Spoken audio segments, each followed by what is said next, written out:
Hello, my name is Gabby and welcome back to my channel, or if you're new here then welcome to my channel, and today's video is going to be a book haul.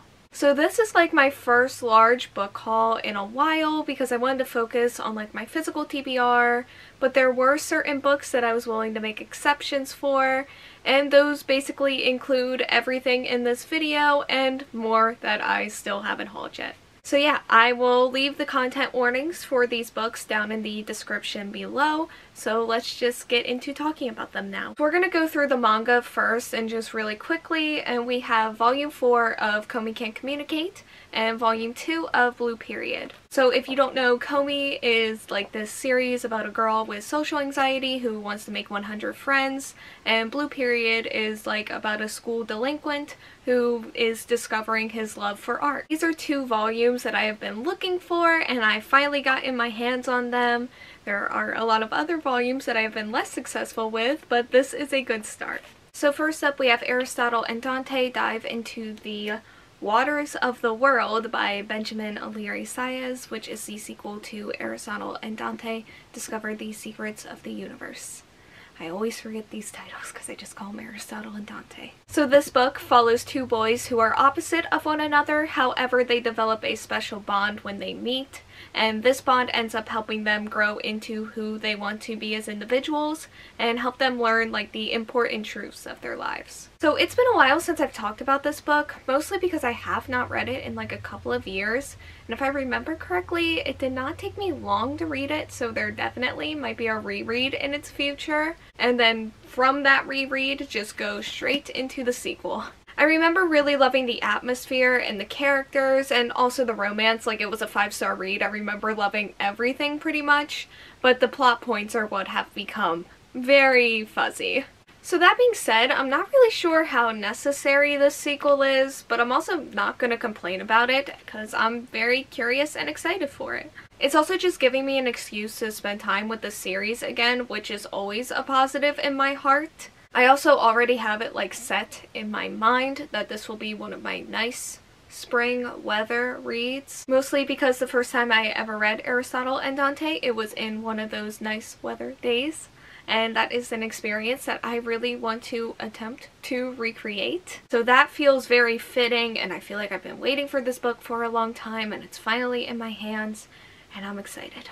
So next up we have Gilded by Marissa Meyer. I believe this is a Rumpelstiltskin retelling, which honestly sounds really amazing. I haven't found a retelling of the story that I've like loved yet, but there is something about it that I think has a lot of potential for me. Like in both the story and maybe even in aspects of the romance, and that is specifically the case for this one, I'm hoping. So if you don't know, Marissa Meyer is like one of my favorite authors ever. I've long said that Renegades is my favorite book of all time, and I love that trilogy, and I love the Lunar Chronicles, and I love Heartless. I did not finish Instant Karma because after 30 or so pages I was getting scared that I was hating it, which was quite a shock to me, and my brain couldn't wrap around that idea, so I just put it down and I haven't picked it back up since. This one in particular seems to be back into that Lunar Chronicles and Heartless area, so I am much more confident that I will love this like I've loved all of the others. I am very excited to have this experience with this author again. Honestly, when I first saw this book, I thought it could be part of the Lunar Chronicles, just like not knowing anything, like literally anything about it and just looking at the cover. Like, I think for a while I thought this was just like a Lunar Chronicles novella until I like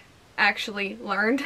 I definitely have a weakness for fairy tale retellings, so this just seems like I think it's going to go very well. I think all of the books in this video are going to do very well with me, and that is something that I am very satisfied with, and I'm excited. So next up we have another sequel, and that is Redemptor by Jordan Ifueko, which is the sequel to Raybearer. So Raybearer is a West African fantasy that follows our main character Marissa, who has been raised in isolation by her mother, who was often absent from her childhood. When she reaches the right age, her mother sends her to the capital to compete with the other children for a spot on the Crown Prince's Council. Each council member gets connected to the others through the Ray, which creates a very deep bond between all of the members. This is a closeness that Marissa craves, however her mother made a wish for her to kill the crown prince, and she is being compelled to obey this wish. I am so excited to have this book in my hands.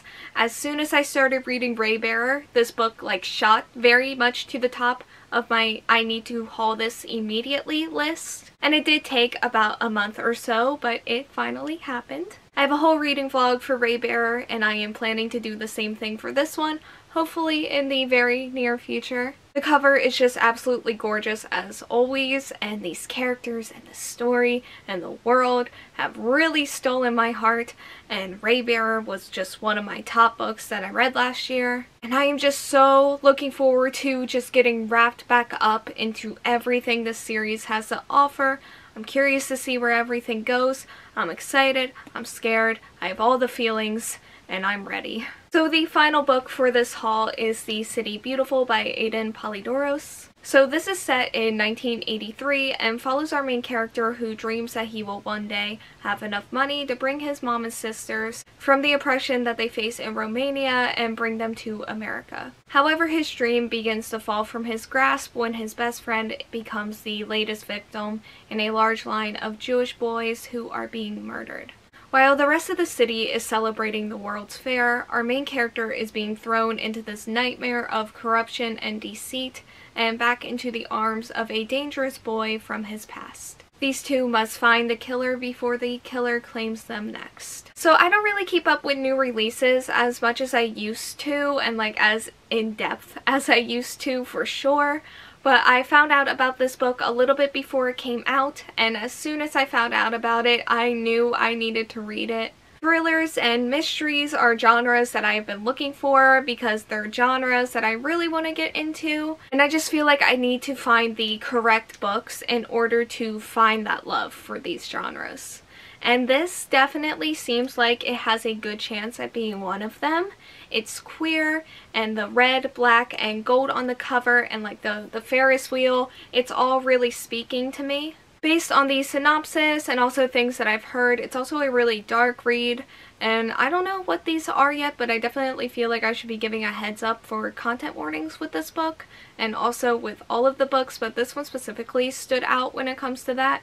But also, I don't really know much about most of the books in this video, besides like the basic stuff. And anyway, overall, I think this book could really become one of the books that I've been searching for, and I just have a really good feeling about it, and I've always had a really good feeling about it. And yeah, that's pretty much all there is to it right now.